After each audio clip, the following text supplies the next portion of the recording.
Hello, and welcome to Rave History.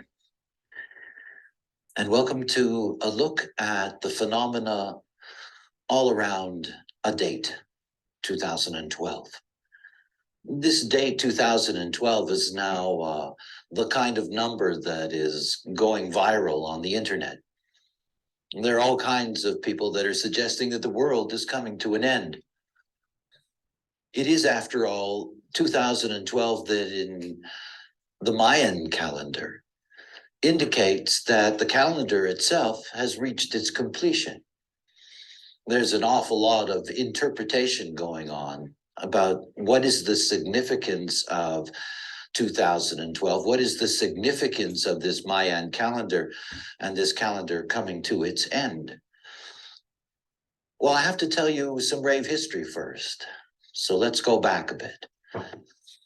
In terms of human design, we have a very special date, that is 1781. 1781 was the advent of the nine-centered being, a mutation, an evolutionary mutation out of its predecessor, the seven-centered being. All those human beings that were born before 1781, all of those human beings were seven-centered beings. The seven-centered, or in terms of the Hindu Brahmin culture, the seven chakra beings were very different from us. Though it's hard for most human beings on this plane to distinguish that difference because we still live with the seven-centered way of being, the strategic way of being, the way in which humanity has managed to dominate this entire planet. All of this is rooted in the seven-centered strategic process. In 1781 came the advent of the nine-centered being that is coincidental with the discovery by Sir William Herschel of the planet Uranus. And in 1781, the planet Pluto was in the 41st gate. Now, the 41st gate is deeply significant in human design. The 41st gate is the gate of decrease, and this gate of decrease in its genetic relationship is related to the only initiating codon. Everything begins with the 41st gate.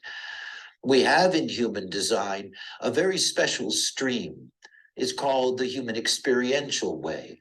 It begins in the gate of decrease, 41. It goes to the 30th gate, the clinging fire, the gate of the fates, and then to the 36th gate, the darkening of the light, and then finally to the 35th gate, the gate of progress.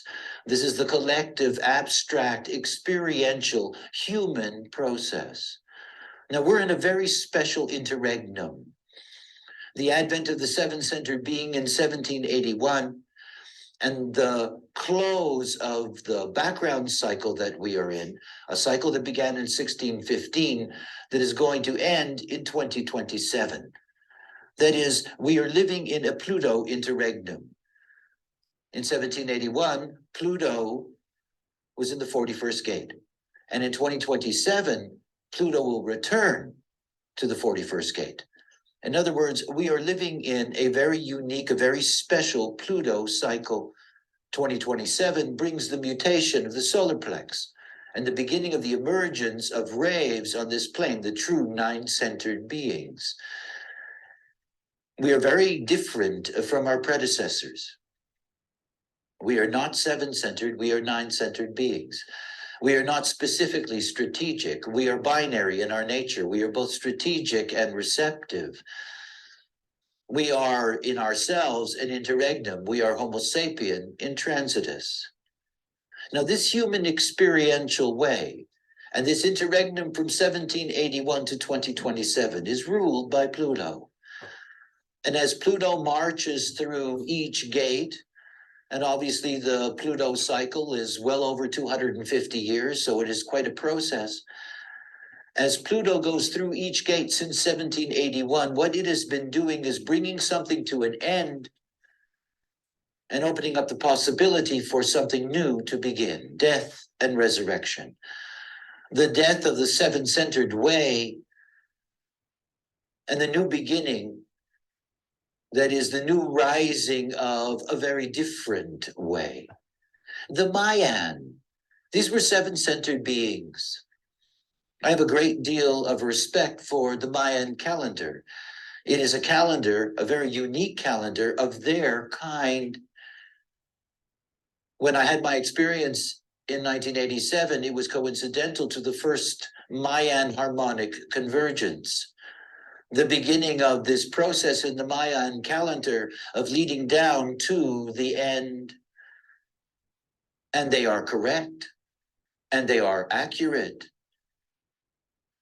It is simply that out there isn't anyone that understands clearly what they in fact were measuring.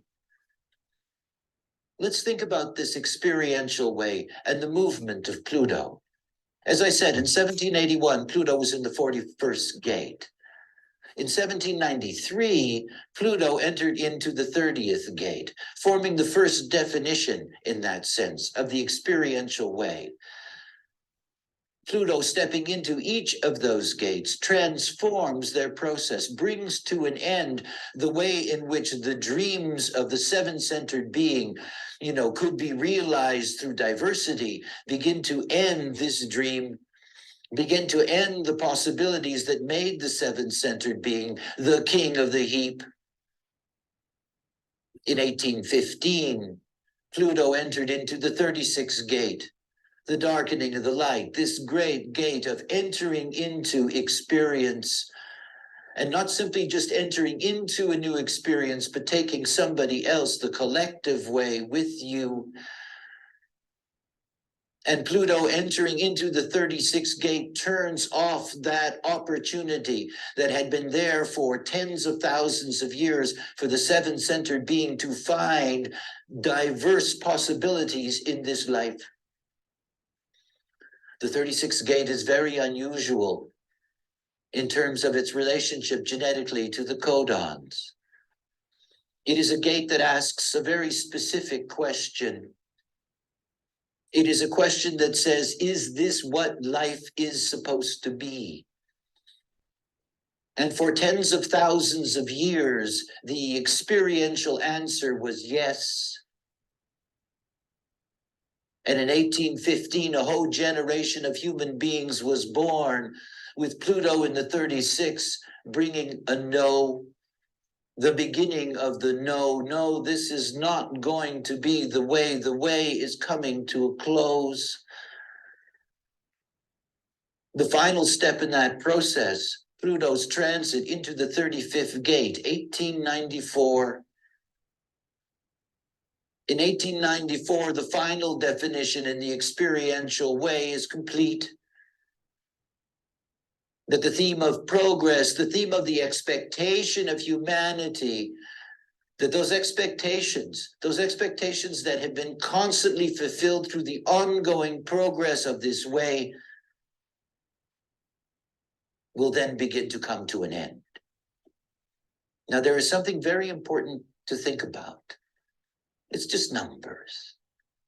In 1894, the last human beings were born who carried Pluto in the 35th gate, the end of the old seven-centered way. They embodied it in their life.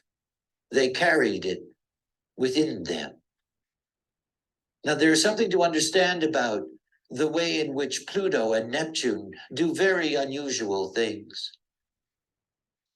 Because their orbits around the sun, their movement around the wheel takes so much time, that when they leave this plane, when a generation carrying a Pluto aspect leave this plane, it's gone. And if only one person of the generation survives, that frequency of Pluto is there in the world and alive through the neutrino ocean. In 1894, the generation was born with Pluto in the 35th gate, the completion of this transformation, this changing of the human experiential way. Now, somewhere in the Andes, there's somebody who's 113 years old.